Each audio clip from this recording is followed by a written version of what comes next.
aje my dear. Leo ni siku ingine nimekuja. By the way, munifollow niendelee kuwaletea. Tutakuwa tunaongea hapa mambo mopo. Leo nilikuwa ninataka tuongelee kuhusu story Gachagua alisema kila mtu asome kwao. Mimi sijui mmeichukulia aje. By the way, mimi ni venye nilichukua for the first time. Unajua kitu venye aliongea, pia kuna watu walikuwa wanachambua kwa TikTok. Kwanza niliingia kwa TikTok ambaye by the way it was not good. Kwa sababu the way mlikuwa mnaidescribe, yani ilikuwa inafanya inaleta tribalism ile serious. Hata kila mtu asome kwao. Kwanza watu wameweka FB na TikTok, ukiangalia comments kila mtu asome kwao. Unapata tena wengine wamesema okay, kila mtu asome kwao, basi kila mtu afanye biashara kwao na kila mtu anunue shamba kwao. So ikaanza kuleta moto. Sijui kama nyinyi mumeona hii story, lakini mimi sijaona hii story kwa poa. Mimi haijanibamba kwa sababu yes aliongea, lakini venye watu wameinterpret vizuri, wameichambua, inafanya inaleta tribalism, na penye tunaelekea haielekei pazuri. Yenye watu hawangeongea hivyo ikiwe sio, na bado wanaendelea kuongea. So mimi kitu yenye ningesema, yes aliongelea hivyo, lakini wenye walikuja kuiongelea kwa mtandao ndio wanafanya inakuwa wasijui. Hata nyinyi mnasema alifanya kitu poa, alisema vizuri, watu wasome kwao, kila mtu akae kwao. By the way, hiyo kitu wenye mlichangia hiyo hata ndio imelete moto, hiyo ndio imeongeza mambo mingi.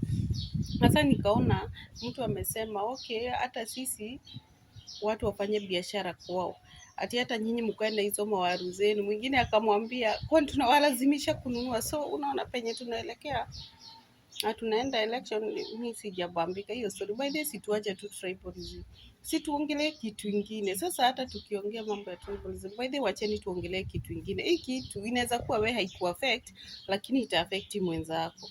So mimi kitu yenye ningesema hiyo kitu na masomo, yes, mimi kitu yenye ningesema ama kitu yenye tungejadiliana, yes, sisi ni wananchi na kila mtu anapewa MPs wafanye kazi, kila mtu akuwe na international schools, ndio hata mtu akitoka kwingine anaenda. Lakini venye mlikuwa mnaiweka, mnafanya inakuwa mbaya.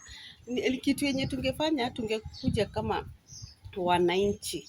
Na nilibambika sana. Kuna someone from Wajir ameongea kwa TikTok, akasema yeye wakati alisikia Gachagua amesema hivyo, first time alikasirika na alikuwa na uchungu mwingi sana, lakini baadaye alienda akafikiria, akiangalia yenyewe kwao MPs wa kwao hakuna barabara, hakuna shule, yani hakuna kitu yenye iko. So yes, hizo vitu haziko. Ni sisi kwa ground to make sure MPs wetu wanafanya kazi na kila kitu inafanyika, tuangalie. Lakini pia kwa ground si ati pia tunafanya kitu inakuwa hivyo. Sisi kwa ground mjue sisi ndio nyasi, sisi ndio tutaumia. So wakati tunafanya kitu tuangalie ni nini tunafanya. Hadi inafika mahali mwingine anasema tokeni Nairobi, mwingine akamwambia even hamko sure Nairobi si yenu, Nairobi ni ya Wamasai. You see something like that.